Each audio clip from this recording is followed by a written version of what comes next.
Assalamualaikum warahmatullahi wabarakatuh. Apa khabar murid-murid yang berada di rumah? Semoga semuanya ceria dan sihat selalu. Baiklah, pada hari ini bersama sekali lagi dengan Ustazah Rashidah binti Syahran daripada Sekolah Menengah Kebangsaan Datuk Sed. Kita akan mempelajari mata pelajaran Pendidikan Islam tingkatan 5, bahagian Akidah. Pelajaran yang ke-9 iaitu Allah Subhanahu Wa Taala Maha Mengawasi dan Maha Menyaksikan dalam unit ataupun dalam tajuk kecil Allah Ar-Raqib. Ustazah harap murid-murid telah pun bersedia untuk pembelajaran pada hari ini. Sebelum kita mempelajari tajuk ini dengan lebih mendalam lagi, mari kita lihat apakah objektif pembelajaran. Iaitu yang pertama, menyatakan maksud Allah Ar-Raqib. Yang kedua, menyatakan dalil nakli Ar-Raqib. Dan yang ketiga, merumuskan bukti Ar-Raqib serta menghubungkaitkannya dengan kehidupan. Semoga murid-murid akan dapat objektif pembelajaran pada hari ini di akhir pembelajaran kita selepas ini. Seterusnya murid-murid, kita lihat yang pertama berkenaan dengan maksud Allah Ar-Raqib. Ya, murid-murid tentu pernah mendengar nama Allah ni kan? Kat mana? Betul tu, dalam Asmaul Husna. Apa maksud Ar-Raqib? Maksud Ar-Raqib ialah nama Allah Subhanahu Wa Taala yang menunjukkan bahawa Allah Subhanahu Wa Taala Maha mengawasi segala perbuatan dan keadaan makhluk. Seterusnya murid-murid, dalil nakli berkenaan dengan nama Allah Subhanahu Wa Taala Ar-Raqib. Daripada Abdullah bin Samit telah meriwayatkan bahawa Rasulullah sallallahu alaihi wasallam bersabda, "Afdalul imani an ta'lama anna Allah ma'aka haitsuma kunta." Maksudnya, iman yang paling afdal bahawa engkau mengetahui Allah bersamamu walau di mana pun engkau berada. Ini menunjukkan kepada kita murid-murid bahawa Allah sentiasa mengawasi segala pergerakan dan perbuatan makhluk-makhluknya. Murid-murid yang dikasihi Allah, antara bukti-bukti bahawa Allah itu bersifat Ar-Raqib ialah yang pertama, Allah Subhanahu Wa Taala Maha mengawasi manusia dalam aspek kepatuhan melaksanakan segala perintahnya dan meninggalkan larangannya. Contohnya murid-murid, biasanya bila kita nak solat, kita hanya akan solat dengan bersungguh-sungguh depan ibu dan ayah kita. Tetapi bila ibu dan ayah tak nampak, kita solat seolah-olah acuh tak acuh.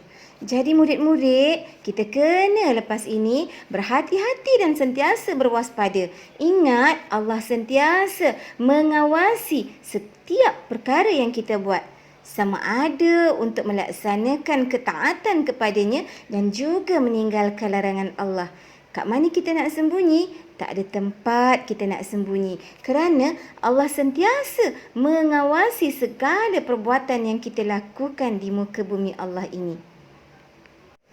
Yang kedua, bukti Allah bersifat Ar-Raqib ialah Allah Subhanahu Wa Taala sentiasa mengawasi manusia dalam aspek kehidupan, iaitu hubungan sesama manusia. Contohnya murid-murid, bagaimana cara kita berkomunikasi dengan orang yang lebih tua daripada kita? Bagaimana cara hubungan kita sesama sahabat ataupun sesama jiran tetangga? Jadi sebab itulah kita hendaklah sentiasa menjaga perlakuan kita supaya kita tidak menyakiti hati manusia yang lain kerana Allah sentiasa melihat apa yang kita lakukan. Jadi, sebagai manusia, sebagai hamba Allah, mari sama-sama kita membina hubungan yang baik sesama manusia. Contohnya, saling hormat menghormati, saling maaf memaafi, bersikap tolak ansur sesama manusia supaya hidup kita akan dirahmati oleh Allah Subhanahu wa taala. Baiklah murid-murid, antara kesan beriman kepada Allah Ar-Raqib. Yang pertama, kita akan sentiasa berwaspada dalam semua keadaan sama ada yang zahir maupun yang batin. Yang kedua, kita akan berusaha untuk melakukan segala perintah Allah dan menjauhi larangannya. Ingat murid-murid, bila kita beriman kepada Allah Ar-Raqib, pasti kita akan sentiasa melaksanakan ketaatan kepada Allah dan menjauhi larangan Allah Subhanahu wa taala. Sebab kita tahu Allah sentiasa melihat segala perbuatan yang kita lakukan.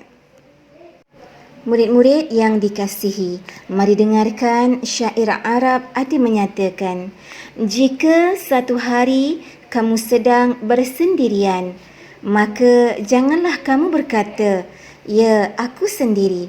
Akan tetapi katakanlah, ada Allah yang mengawasiku, dan janganlah sesekali kamu menyangka bahawa dia akan lalai walau sesaat pun.